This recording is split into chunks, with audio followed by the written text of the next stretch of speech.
présidente LISCA muy docteur Fatma Ndonon ñu xam taxawaayu LISCA ci xeex jàngoro ji di cancer ñu dem léegi ci invité bi.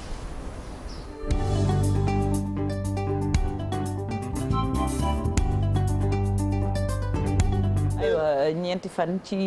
weeru février la ñuy màggal bëccëgu xeex jàngoro ak cancer ren nag xam ngeen ne dafa tombe ak jàngoro ji di mbas mi ba tax na sax ñu ne yenn ci ay garab yoo xam ne day faj jàngoro ji dafay xaw di manqué ñi ci yëngatu nag di dalal xel yi bokk na ci ku ñu naan professeur Mamadou Diop moom mi ngi dalal xel yi nee na nag dinañu indi ay coppite ci mbir mi ñu ngi ko fekk ci hôpital Aristide Le Dantec mu seq ak waxtaan bu mu jokkoo gi sax Fatou Kiné Deme moo ko dalal ñu teewlu waxtaan bi. li nga xam ni mooy suñu yitte suñu problème mooy conditions yi ñu nekkee au niveau de l'Institut Jules Curie ak pression maladie dañu bëri maladie dinañ ñëw bëri boo xam ni surtout le lundi matin c'est très très difficile. Il y a une promiscuité qui est difficile à gérer parce que les locaux sont exigus. Il y a pas d'espace en dehors des routes qui sont autour du service. Des routes qui sont à l'intérieur de l'hôpital loolu nag dafa nekk difficulté ñi ngi góorgóorlu di ña fay on est en train de travailler on va commencer la semaine prochaine ci consultation bi c'est-à-dire que ñu dañuy informatiser flux maladie ce qui fait que dinañ mën a joxe ay rendez-vous horaires maladie bañ di ñëw hôpital de Dantec di ñëw 5 heures du matin koo xam ni peut-être ñu ngi ko nar a gis 11 heures wala midi c'est pas la peine 5 heures wala 6 heures du matin ñu nekk ci buntu hôpital bi sonn taxaw ci autour de l'hôpital dañuy sonn dañuy bëri am ay accompagnants yu ànd ak ñoom loolu service bi noonu la mës a tëddee te kenn mënul prise en charge cancer kenn mënu ko arrêter parce que traitement yi dañuy tegloo ba pare en plus de dafa am ay schéma thérapeutique ak ay stratégie de traitement on est obligé de respecter les délais. Chimiothérapie bi yenn garab yi di am rupture vraiment loolu difficulté la boo xam ne bii war nañ ci gën a taxaw je pense que li nga xam ne nag mooy origine li nga xam ne mooy cosaanu rupture yooyu yenn molécules yi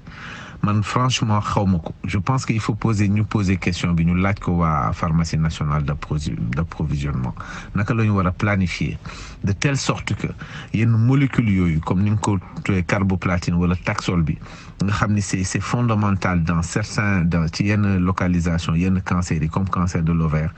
parfois cancer du sein wala ci cancer ORL yi muy am interruption parce que interruption ci traitement dafay yàq traitement bi dafa am solo que Sénégal am un centre national d'oncologie li ñu am c'est des services de cancérologie institut bii ñu am ci biir hôpital Le Dantec la nekk hôpital Le Dantec am na plus de 100 ans donc les locaux et la manière de fonctionner ñi ngi def lu ñu mën waaye adapté wul ce n'est plus à l'ordre du jour aujourd'hui il faut avoir un centre national d'oncologie je donne un exemple aujourd'hui les médicaments de chimiothérapie les médicaments yi ñuy utiliser li ñuy wax anticancéreux malade warul dem di ko jëndal boppam di ko def ci mbuus di ko indi malade bi mun na koo bañ sax gis moom protocole rek lañ koy bindal bu ñëwee ñu defal ko mélange bi ñu koy defal ñu defal ko ci perfusion bi ñu defal ko perfusion mu dem ñibbi waaye yaay dem wuti sa garab indi ko donc cette manière de fonctionner là c'est dépassé depuis longtemps parce que li ñuy wax léegi c'est des unités de préparation qui sont centralisées dafay am pharmacie boo xam ne moom mooy gérer garab yi mooy centraliser garab yi tout est informatisé nit ki bu ñëwee xam nañ protocole bu nga xam ne moom lañ ko war a defal garab yi ñu préparer ko dans des conditions de sécurité parce que garab yi dafa am problème sécurité même pour le personnel donc dafa am condition de sécurité avec des hôtes chimiques et tout donc loolu yëpp ci biir centre national d'oncologie bu moderne boo xam ni lépp day nekk sur place malade bi du génn di dem wuti leneen feneen di dem defi ay yenn façon yi rajo yi feneen wala muy dem di defi wuti garab feneen di ñëw loolu dafa am importance ci wàññi souffrance psychologique ak souffrance physique bi maladie di sonn actuellement donc président bi wax na ni que dinañ ko commencer cette année liñ ci waroon a liggéey ñun suñu wàll def nañ ko parce que on a travaillé avec les Coréens. jërëjëf professeur Mamadou Diop kon ngeen dégg ko noonu ci jokkoom ak Fatou Kiné Deme ñu doon waxtaanee rek kon tolluwaayu cancer moom nag moom moo jiite institut ba fële nga xamante ne mooy ci hôpital Aristide Le Dantec ni leen ko doon waxee ñu am fi ñaari gan lan am muy docteur Fatma Guenoune mi nga xamante ne moo jiite LISCA ak Fatou Dieng mi nga xamante ni moom la ndayale bis bi kon nag ñu bëgg waxtaan rek def plaidoyer bi parce que comme ni nga ko waxee c'est dramatique quand même cas yi bari na fii ci Sénégal lool mbas mi moom moo taxee ni duñ ci wax mais gis nañ li nga xamante ni kon moom mooy chiffre yi ba tax na docteur premier laaj bi sax mooy loolu bi ngeen jógee ci octobre rose def ngeen ay dépistage fi mu toll nii chiffre yi am ci wàllu cancer. Déjà chiffre wu Sénégal bi suñu jëlee cancer yëpp ñu ngi ci plus de 11 300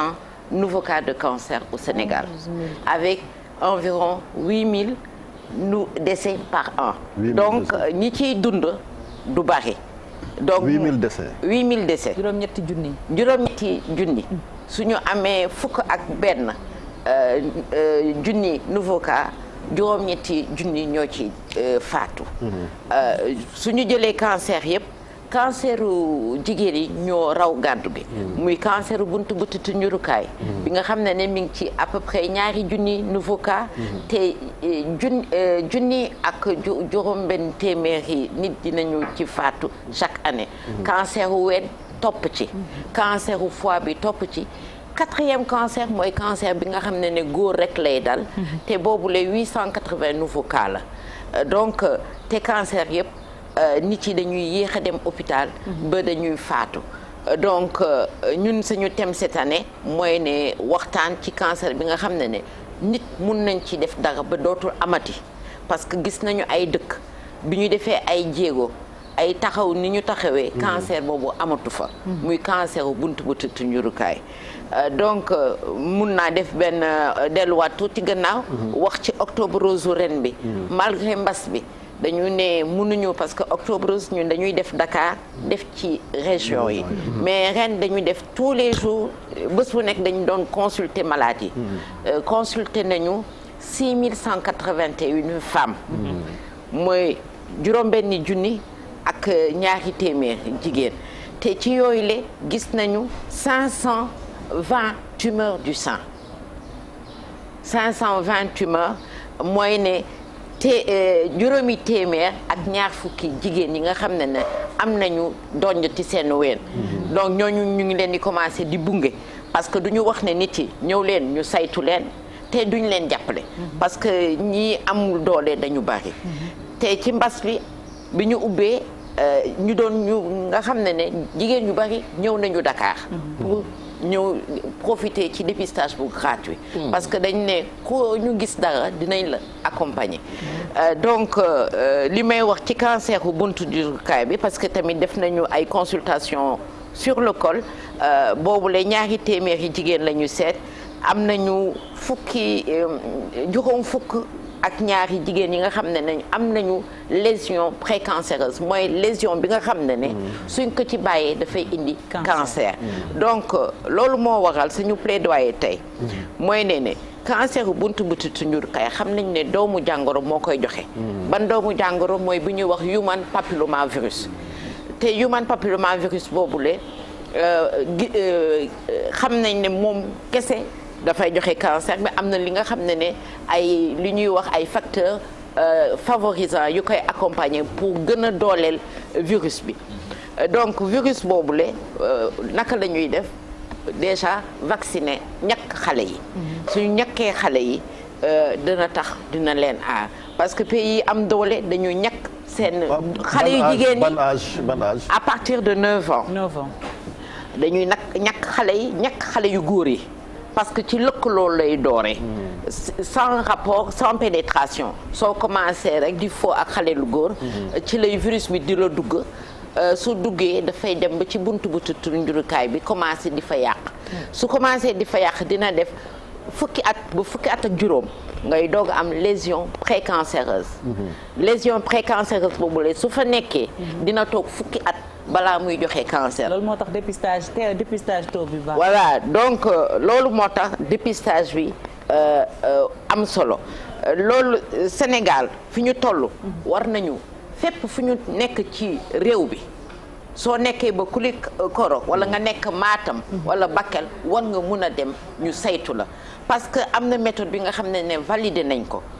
muy inspection visuelle à l'acide acétique et au glucose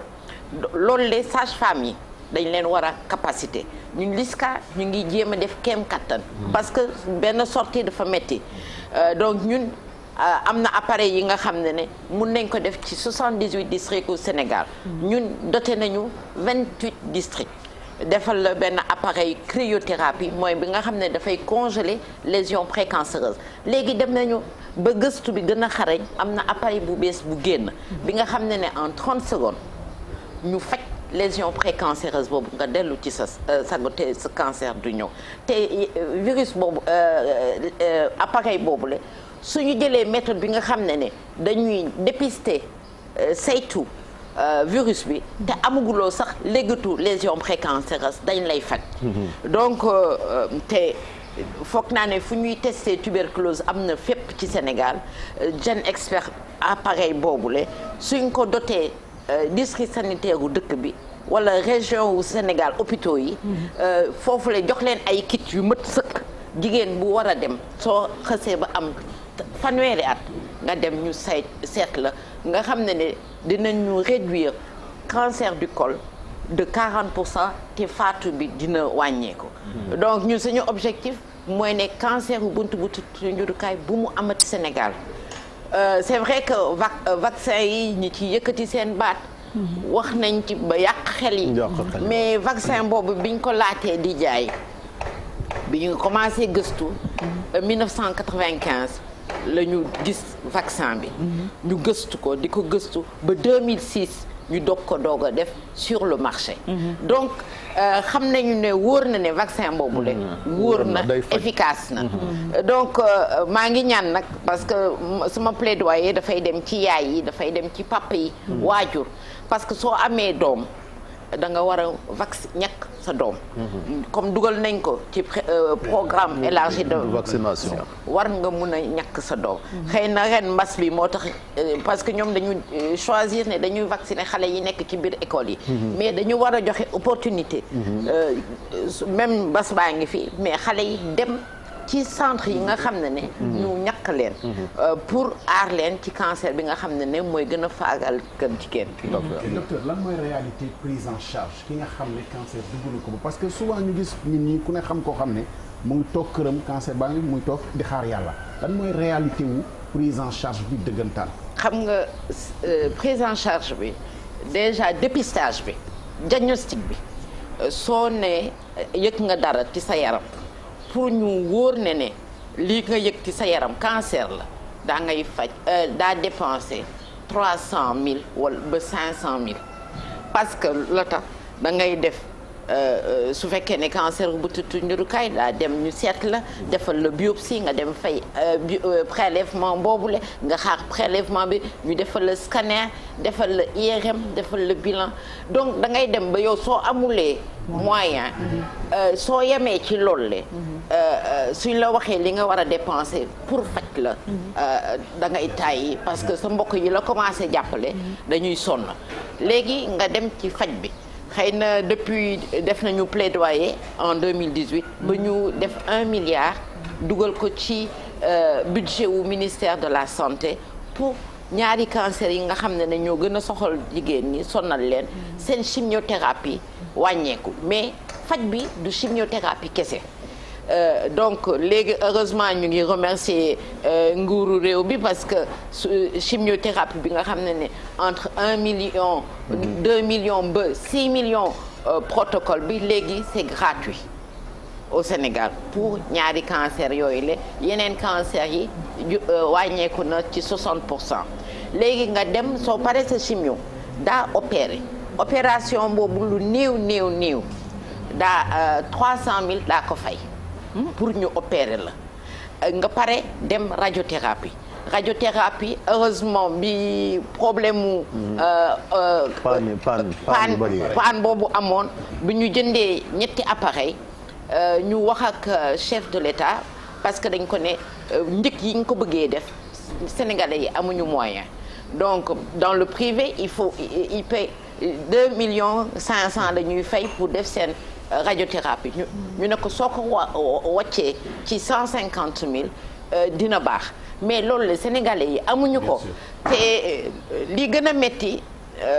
couverture maladie universelle. Ils ne prennent pas pour le moment la maladie cancéreuse yu soo bu demee cotiser pour sa mutuelle suñ la jëlulee dafay metti donc ñun LISCA gis nañ ne li ñu fay ci bilan d'accompagnement moo ëpp sax li ñu fay ci faj bi parce que dem nañu ba fay ay 30 millions parce que ñaata malade ñooy def IRM ñaata malade ñooy def scanner te amuñu moyen donc dañuy ñëw ñaan ndimbal ñuy accompagner leen mais yooyu yëpp Marème maa ngi la dégg Cheikh ma këf rek parce que Marème maa ngi la dégg nga naan ngay chiffre yi muy wax ci li nit ki war a jël en charge dafa cher plaidoyer Marème bi est-ce que fan lay dem ci ñu dugal ko ci li ñuy tuddee ci yeneen réew ALD affection longue durée jël ko à 100% ak message bi lan moo tax lu ñu ne teel ko dépister mooy solution ba léegi nit ñi am réticence communication bi yow lan nga ci mën a pourtant LISCA mu ngi def sensibilisation bu am solo loolu moo tax sensibilisation bi muy def moom moo tax ay malade di jóge fu nekk moom dama wet di ñëw auprès de la LISCA di sàkku ndimbal ñoom dañ leen di jàppale ci bilan di leen jox ay kit di organiser ay journée de dépistage mais terewul ba léegi jafe-jafe baa ngi fi li ko waral nag Ablaye ku nekk xam na ko le cancer c'est une maladie extrêmement coûteuse daf lay jeexal takk donc loolu je pense que nguur gi war na ci def taxawaay bu am solo Ablaye Cissé ci wàllu boobu taxawaay boobu nag fi mu war a jëm ñëpp xam nañ ko moom mooy jàppale LISCA mu gën a dooleel malade yi jàppale LISCA mu gën a dooleel malade yi sànq yéen a ngi koy wax borom daraja yaa ngi ci réew mi milliards yi bëri na nañu investir ci wàllu wér-gu-yaram bu ko defee ñi nga xam ne ñoom ñuy dund ak jàngoro ji ñu mën ci gis seen bopp LISCA mi leen gunge mën ci gis boppam mais surtout ñu continuer ci sensibilisation bi parce que ñu ngi koy wax meilleure prévention Abdoulaye Cissé moom mooy dépistage tôt am nga bu fekkee ni am nga loo xam ne benn intervention bu ndaw ngay def mu éviter la paj moo xam ne mun na la topp boo matul sax mu yóbbu sa bakkan Chérif mi ngi koy wax yaa ngi koy wax ku nekk si ñun xam na tey ku dem barzak te cancer moo ko fa yóbbu te li ko waral moom mooy dépistage tôt parce que lii am Afrique amul ci yeneen réew yu développé yi dañuy faj cancer ba mu wér ñoom mbas moo leen jaaxal peut-être coronavirus mais du cancer donc ñun pourquoi pas ñu def ay jéego ci cancer boobu ba gagné ko justement sax fa lay ñëw ak invité bi parce que sànq yaa ngi joxe ay chiffres ni yéen a ngi dem ba enregistré ay 8000 morts ci at mi loolu soo ko méngaleeg officiellement li coronavirus di rey fii ci Sénégal sax je pense qu'il y a même pas photo. Il y a pas photo. loolu wax ni yéen suñu leen doon defal point du jour peut-être que nit ñi dinañu gën a tiit gën a xam feebar bi. Il a raison. lan moo ci nekk ak lan lay def ci nit ñi ce qui veut dire que loolu est-ce que mérité wul stratégie de riposte. Solidarité nationale ay entreprise di dugal seen xaalis ngir ñu jàpp parce que quand même mi ngi yóbbu ñu bari. loolu moom dëgg la parce que ñu ngi def suñu plaidoyer kéem kattan am na ñuy dégg am na ñuy déggul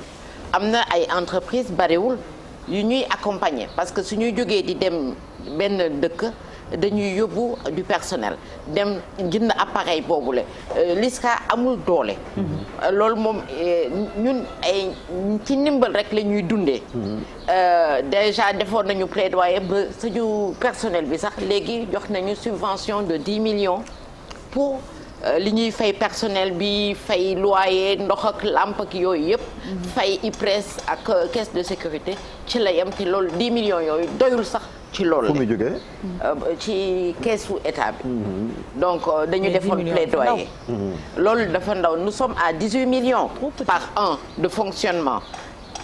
dañu am ñaari compte bi nga xam ne pour LISCA le fonctionnement LISCA compte bi nga xam ne compte maladie la. donc compte maladie fa la ñuy jëlee di jàppale maladie. donc di jàppale tamit ay médecins yi nga xam ne soutenir nañu. seen thèse bëgg dugg ci xeex cancer bi def dañ leen di fayal seen inscription fay nañu ay bourses yooyu yëpp pour du ñu wax ne médecins yi doyuñu. léegi kii bi ngeen mujj def téléthon bi ñi promesse de dons yi ñëpp defoon na respecté non ñëpp respecté wuñ ko nous sommes à on avait 150 millions de promesses nous sommes à 44 millions de dons reconnus. ci mbas mi benn nit rek mi ngi doon génne 150 millions cotisé ko xaw ma cotisé xaw ma. pour confirmer li nga wax. rappelez-vous accident de la circulation 3000 morts. ci statistique yi ça a ému le Sénégal entier. ba dañ fiy décréter sax année de la prévention routière.